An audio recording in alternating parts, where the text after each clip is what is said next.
नमस्कार दोस्तों, मैं प्रियांशी अपने YouTube channel learn with Priyanshi में आप सभी का स्वागत करती हूँ। तो आज मैं आपके लिए एक बहुत ही इम्पोर्टेंट टॉपिक पर वीडियो लेकर आई हूँ। तो चलिए बिना किसी देरी के इस वीडियो को स्टार्ट करते हैं। आज का टॉपिक है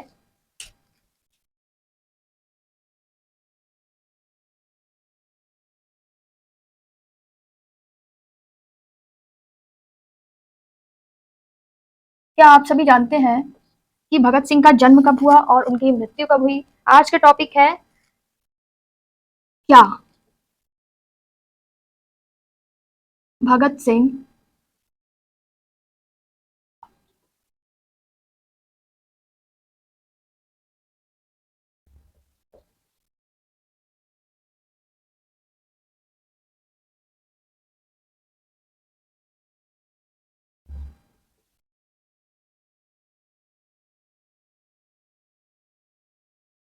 क्या भगत सिंह आज जिंदा होते अगर, तो भारत ऐसा ही होता जैसा कि आज है या फिर कुछ अलग होता। तो आज का टॉपिक हमारा यही है कि भगत सिंह अगर आज के भारत में जिंदा होते तो क्या होता, कैसे वो हमारे भारत में कार्य करते और कैसे उनका कर्तव्य रहता भारत के लोगों के प्रति। तो सबसे पहले जानते हैं भगत सिंह, जिनका जन्म 1907 में हुआ था और मृत्यु 1931 में। इनको 23 साल की उम्र में फांसी दे दी गई थी। सभी को पता है कि भगत सिंह का जन्म कब हुआ था, 1907 में हुआ था और उनको 23 साल की उम्र यानी कि 1931 में फांसी दे दी गई थी। ठीक, इनकी सोच क्या थी? इनकी सोच थी इन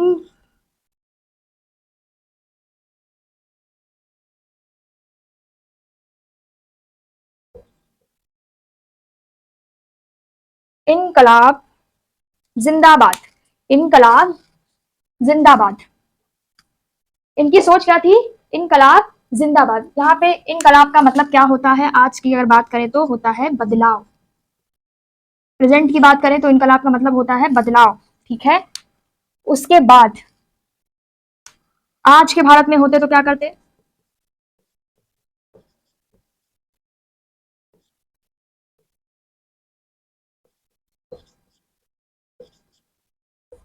अगर आज के भारत में भगत सिंह होते तो क्या होता? पहली चीज तो ये होती कि जो भी सोशल मीडिया प्लेटफॉर्म्स हैं उन पर ये क्या करते हैं, उनको ये बना लेते काहे का? जागरूकता का हथियार।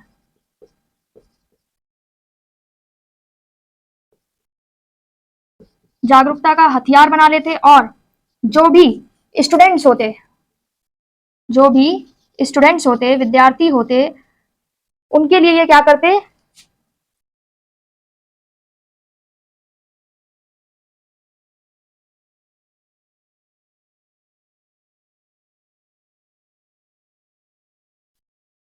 जागरूकता को बढ़ाते। ठीक है, इसको समझते हैं पहले कि सोशल मीडिया को किस तरीके से ये करते, जागरूकता का हथियार बना लेते। सोशल मीडिया को स्टूडेंट्स को जागरूक करते, जो आज के स्टूडेंट्स हैं, विद्यार्थी हैं, उन सभी को जागरूक करते। ठीक है, दूसरा ये और क्या कर सकते थे?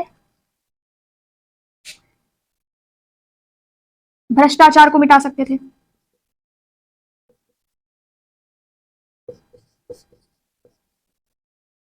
कैसे? जातिवाद हो गया, धर्मवाद हो गया, जातिवाद हो गया, धर्मवाद हो गया, इन सभी को क्या करते? खत्म करते। तो ये है इनकी सोच। अगर आज भगत सिंह जिंदा होते तो वो क्या करते? चलिए इसको शुरू करते हैं। एक बहुत ही अच्छा टॉपिक है ये। भगत सिंह आज जिंदा होते आज के भारत में जहां हम जी रहे हैं, पास्ट की नहीं प्रेजेंट की बात कर रहे हैं, आज अगर वो जिंदा होते तो क्या होता? सबसे पहले बात करते हैं उनके जन्म की। 1907 में उनका जन्म हुआ था, 1931 में 23 साल की उम्र में उनको फांसी दे दी गई थी। फिर सोच, उनकी सोच क्या थी? उनकी सोच थी इनकलाब जिंदाबाद, यानी कि बदलाव लाना, अपने देश के युवाओं को जागृत करना, उनमें बदलाव लाना ताकि वो भी अपने देश में जो भी भ्रष्टाचार हो रहा है उन सभी को रोक सके। ठीक है, इसका मतलब ये है बदलाव लाना, सोच में बदलाव लाइए। बोलने में, लिखने में, सोचने में बदलाव, क्रांति लाइए, है ना, क्रांति उनका मकसद ही था, सोच बदलना। फिर है भारत में आज अगर वो होते तो सोशल मीडिया को वो जागरूकता का हथियार बना लेते, यानी कि वो ट्विटर हो गया, इंस्टाग्राम हो गया, ऐसे ही बहुत सारे प्लेटफॉर्म्स जो हैं उन पर पोस्ट करते, है ना, उन पर नोट लिखते कि जागरूकता को बढ़ाते, है ना कि रील्स बनाते। आज क्या हो रहा है, मीम्स बन रही है भाई, प्रधानमंत्री के ऊपर मीम्स बन जाती है, मुख्यमंत्री के ऊपर मीम्स बन जाती है, कोई रिस्पेक्ट ही नहीं रह गई है ना। किसी पर भी कोई मीम्स बना दी जाती है, कोई भी फालतू रील बना दी जाती है, लोगों का मनोरंजन हो रहा है, कोई जागरूक ही नहीं है भाई अपने देश के लिए। तो वो क्या करते, इन सभी चीजों को रोकते और जागरूकता को बढ़ाते, है ना, ताकि उनके देश में जो भी युवा रह रहे हैं वो सभी अपने देश के प्रति जो भी उनके कर्तव्य हैं उन सभी को वो जान सके, है ना। खाली इस देश में रील स्क्रॉल करने के लिए थोड़ी ना हम आए हैं, है ना, जागरूकता को बढ़ाते। और जब वो स्टूडेंट्स की बात आती है कि स्टूडेंट्स के बीच में कैसे जागरूकता बढ़ाते, तो भाई वो कॉलेजेस में जाते, है ना, जो भी कॉलेज है उनमें जाते, सेमिनार रखते, है ना, भाषण देते, ये सारी चीजें हो गई। अब आजकल क्या होता है, क्लासेस नहीं लगती हैं, कुछ बताया नहीं जाता है ना। तो इन सारी चीजों को वो करते, कॉलेज जाते, भाषण देते, और बहुत सारी ऐसी चीजें हैं, है ना, जिससे वो सिखाते। कह सकते हैं कि पढ़ाई को वो एक जंग की तरह, जंग के मैदान की तरह सिखाते कि भाई पढ़ाई उनके लिए क्या थी, जो शिक्षा थी उनके लिए वो बहुत ही ज्यादा महत्वपूर्ण थी। शिक्षा यानी कि जंग, भगत सिंह के लिए शिक्षा जंग के बराबर थी। वो सोचते थे कि जो व्यक्ति, जो युवा शिक्षित होगा वो देश का बदलाव कर सकता है, वही देश को आगे बढ़ा सकता है, वही देश के भ्रष्टाचार को खत्म कर सकता है और जागरूकता ला सकता है। फिर आती है बात भ्रष्टाचार को खत्म करने की। तो भ्रष्टाचार को कैसे खत्म किया जाता, उसको भी वो सोशल मीडिया के माध्यम से खत्म कर सकते थे, है ना। और एक बात, जातिवाद, धर्मवाद, इन सभी को कोई कैसे खत्म करेगा भाई। भगत सिंह का कहना है कि मजहब हमें कभी नहीं सिखाता आपस में बैर रखना, ठीक है, मजहब हमें नहीं सिखाता आपस में बैर रखना, ये उनका कहना है।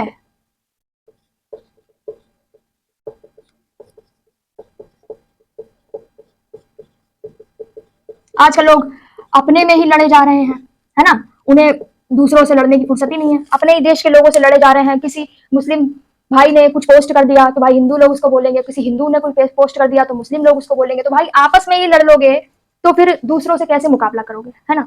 इंडिया वाले जो भी हैं वो जब भाई आपस में ही आप लोग लड़ोगे तो फिर पाकिस्तान वालों से कैसे लड़ोगे। एग्जाम्पल था ये कि आपस में मत लड़ें, क्योंकि मजहब हमें नहीं सिखाता आपस में बैर रखना। रही बात जातिवाद की, बहुत सारी जातियां रहती हैं भारत में, है ना, हर जाति के, हर धर्म के लोग रहते हैं, सभी को एक समान मानो। सबसे पहले तो सबको एक समान माना जाएगा अगर भ्रष्टाचार को मिटाना है। उसके बाद जब सब एक समान हो जाएंगे, जब सब भाई बहन मित्र की तरह रहेंगे, तो कोई दूसरा हमें कुछ कर ही नहीं पाएगा, कुछ कर ही नहीं पाएगा हमारा, है ना। एक तरफ मान लीजिए कि यहाँ पे एक लड़का है, ठीक है, वो अलग है, मतलब वो अपने कह रहा कि हम अकेले लड़ेंगे, और यहाँ पे जैसे मान लीजिए ये इंडिया है, ये पाकिस्तान है, समझिएगा बात को, ये इंडिया है, ये पाकिस्तान है। यहाँ पे एक लड़का है जो कि हिंदू है, एक लड़का है वो मुस्लिम है, ठीक, और एक है वो सिख है। तीन हो गए, तीन हो गए।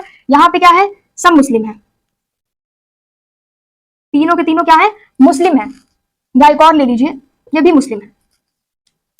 तो बताइए कि जब ये तीनों मुस्लिम है भाई, एक ही उनको उनको तो क्या है, वो तो आपस में भाईचारा निभा ही रहे हैं।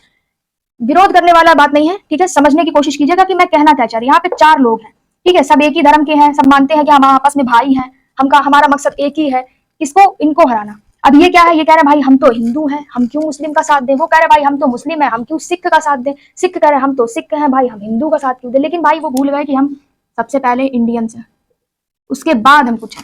इनका क्या है, वो ये टारगेट कर रहे हैं कि भाई हम सभी मुस्लिम हैं, हम सभी एक हैं। तो ना चाहते हुए भी इनको जीतना पड़ जाएगा वहां पे। समझने की कोशिश करिए। लेकिन अगर यहाँ पे ये सभी लोग किसी भी जाति के हो, धर्म के हो, लेकिन अगर इनके अंदर ये सोच है कि हम सब इंडियंस हैं और हम सब भाई बहन मित्र हैं, तो ये क्या कोई आपका कुछ नहीं बिगाड़ पाएगा। आ रही बात समझ में। जहां आपकी सोच बदली, जहां आपकी सोच बदली वहां आप सबसे ज्यादा स्ट्रांग हैं, ये बात याद रखिएगा। तो यही भगत सिंह कहते थे। इस लाइन को मैंने यहाँ पे ऐसे ही समझाया है कि मजहब हमें नहीं सिखाता आपस में बैर रखना। जब भाई आपस में बैर नहीं रखोगे, मित्रता के साथ रहोगे, एक दूसरे का साथ दोगे अपने देश के लिए, तभी आप शत्रुओं से लड़ सकते हो। आप कहो हम अकेले लड़ लेंगे, हम हिंदुओं के साथ ही लड़ेंगे, हम मुस्लिमों के साथ ही लड़ेंगे, तो भाई नहीं लड़ सकते। आप सबको एक साथ रहना होगा, सबको एक जैसी भावना रखनी होगी, सोच रखनी होगी। क्रांति लाने के लिए सोच का रहना बहुत जरूरी है। उम्मीद है आपको ये बात अच्छे से समझ में आ गई होगी। भगत सिंह बस इतना ही नहीं चाहते थे कि खाली भारत आजाद हो जाए, उनका ये भी सपना था कि क्रांति लाएं, उनके ये भी सपने में आता है कि भाई क्रांति आनी चाहिए देश में, है ना, हमारी पीढ़ियां आएंगी, वो क्रांति लाए। आज के नेताओं से एक सवाल है कि क्या ये वही भारत है जिसके लिए भगत सिंह ने फांसी दी थी? क्या ये वही भारत है जिसके लिए भगत सिंह फांसी पे चढ़ गए थे? भगत सिंह का सवाल है ऐसा। तो भाई नेता लोग क्या कहना चाहेंगे इस पे? आज तो भ्रष्टाचार ही भ्रष्टाचार भरा हुआ है, क्रांति का कोई नामो निशान नहीं है ना। हमारे पीएम, हमारे जो भी मुख्यमंत्री हैं, प्रधानमंत्री हैं, है ना, वो बेचारे अकेले थोड़ी ना करेंगे। जब तक जनता सपोर्ट नहीं करेगी, हम सब सपोर्ट नहीं करेंगे, तब तक वो अकेले कब तक करेंगे? सभी को एक साथ काम करेंगे, जब तक सब लोग एक साथ नहीं काम करेंगे, मिलकर नहीं काम करेंगे, तब तक कुछ भी नहीं हो सकता। एक इंसान सारी चीजें नहीं संभाल सकता। इसीलिए भगत सिंह अगर आज होते तो जो देश है आज हमारा भारत प्रेजेंट में, वो नहीं होता, वैसा नहीं होता, बहुत अलग होता, है ना। कैसा होता वो मैं बता चुकी हूँ। अगर वो होते तो वो क्या क्या करते, क्या क्या उनके करने की संभावना थी, है ना, वो सारी चीजें मैंने क्लियर कर दी हैं। उम्मीद है आप सभी को ये अच्छे से समझ में आ गया होगा। और हाँ, मुझे पता है कि कुछ लोगों को थोड़ी चीजें बुरी भी लगी होंगी, लेकिन भाई देखिए, सच कड़वा ही होता है, ठीक है। तो अगर आप भी मेरी बात से सहमत हैं, जो भी मैंने बताई है, जो भी मैंने समझाई है, अगर आप भी अपने देश के लिए क्रांति लाना चाहते हैं, अपने देश को कुछ सुधार करना चाहते हैं, अपनी तरफ से करिए ना। अपना, आप जैसे पूरे दिन रील्स स्क्रॉल कर रहे हैं, या आप लेटे हैं, कुछ कर नहीं रहे हैं, या फिर एक बात और, 23 मार्च को खाली शहीद दिवस की स्टोरी लगा देने से क्या सारे काम होगा? नहीं होगा ना। उसके लिए आप छोटा सा कदम बढ़ाइए। भगत सिंह जितने महान नहीं है हम लोग, लेकिन कुछ छोटे से कदम अपनी तरफ से बढ़ा सकते हैं ना, है ना। छोटे से ही शुरुआत करते हैं, तब जाकर के हम कहीं बड़े बनते हैं। किसी को शिक्षा दीजिए, किसी को अच्छे मार्गदर्शन दीजिए, है ना, किसी को अच्छी सोच दीजिए, ना कि किसी से बैर रखिए। किसी को मदद करिए, जिसको जरूरत है उसको मदद करिए। जरूरी नहीं आप पैसों से ही मदद करिए, भाई सोच से भी मदद होती है। आप उनको अपनी सोच बदलने को कहिए। 3 बातें याद रखिए, 3 चीजें हैं जो मिलाकर बनाती हैं किसको। देखिए, पहला है सोचना, बोलना और लिखना। ये तीनों चीजों से मिलकर क्या बनती है? क्रांति बनती है। क्रांति बनती है। क्या बनती है? क्रांति। आ रही है बात समझ में? सोचने की शक्ति को बदलिए। बोलना कैसे है वो सीखिए, लिखना कैसे है वो सीखिए। भगत सिंह का कहना था, उनकी सोच थी कि जो व्यक्ति शिक्षित है वो ही बदलाव ला सकता है, वो ही आगे बढ़ सकता है, ठीक है। देश के लिए बता रही मैं कि वही व्यक्ति आगे जाकर के क्रांति ला सकता है, भ्रष्टाचार को खत्म कर सकता है। उम्मीद है आप सभी को ये टॉपिक अच्छा लगा होगा और सारी चीजें क्लियर हो गई होंगी। तो चलिए मिलते हैं ऐसे ही मजेदार टॉपिक के साथ अगले वीडियो में। अगर आप भी मेरी बात से सहमत है तो कमेंट बॉक्स में इनकलाब जिंदाबाद लिखना मत भूलिएगा। Thanks for watching.